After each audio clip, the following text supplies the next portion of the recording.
चीन के परफेक्ट दिखने वाले हथियार की परफेक्ट पोल खुल गई। पहली बार एशियाई देशों के हथियारों की कुछ ऐसी टक्कर हुई, कुछ ऐसा खुलासा हुआ जहां यह पता चला कि आखिर किस देश के हथियार की औकात क्या है। और यकीन मानिए, भारत के हथियारों की जो औकात है वह चीनी हथियारों की औकात से बाहर है।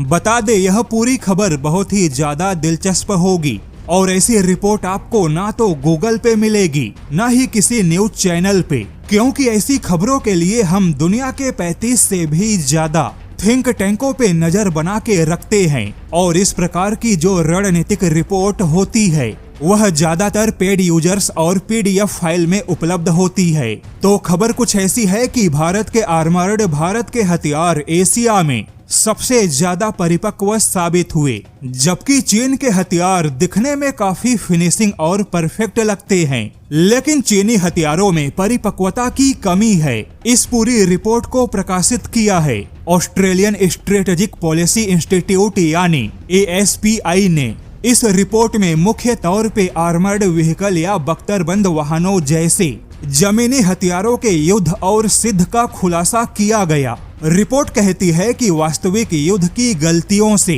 कोई भी हथियार परिपक्व बनता है, और भारत के हथियार इसलिए परिपक्व हैं क्योंकि भारत के डिफेंस कंपनियों के जमीनी हथियारों के निर्माण और उनके डिजाइन में सीधे तौर पे सेना अपनी आवश्यकता को बताती है। भारत की सेना बताती है कि हथियार में क्या होना चाहिए और भौगोलिक चुनौतियों के हिसाब से हथियार कैसा होना चाहिए, हथियारों की सहन शक्ति क्या होनी चाहिए। और जब सेना की आवश्यकता के हिसाब से भारत की डिफेंस कंपनी जब कोई नया हथियार या प्रोटोटाइप बनाती है, लेकिन परीक्षण के समय वह हथियार भारतीय सेना के उम्मीदों के मुताबिक नहीं रहता, तब भारत की सेना उस हथियार को सीधे रिजेक्ट लिस्ट में भेज देती है।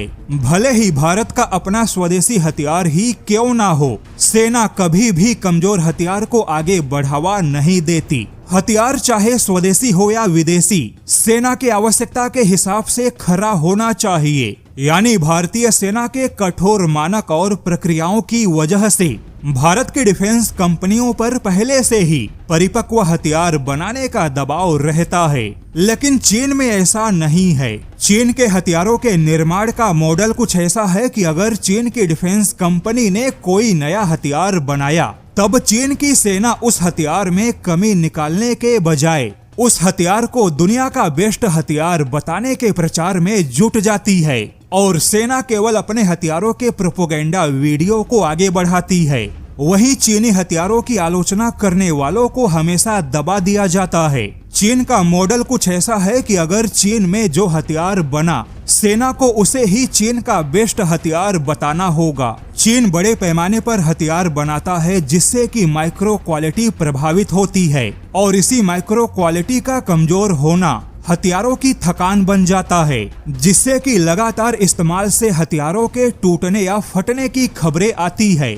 ऑस्ट्रेलियन थिंक टैंक की रिपोर्ट कहती है, अभी तक भारत और चीन के जितने भी हथियारों के इस्तेमाल हुए, चाहे युद्ध के नतीजे हो या परीक्षण के नतीजे, उसे देखने के बाद यह पता चलता है कि भारत एक परिपक्व हथियार बनाने के मामले में आगे निकल चुका है।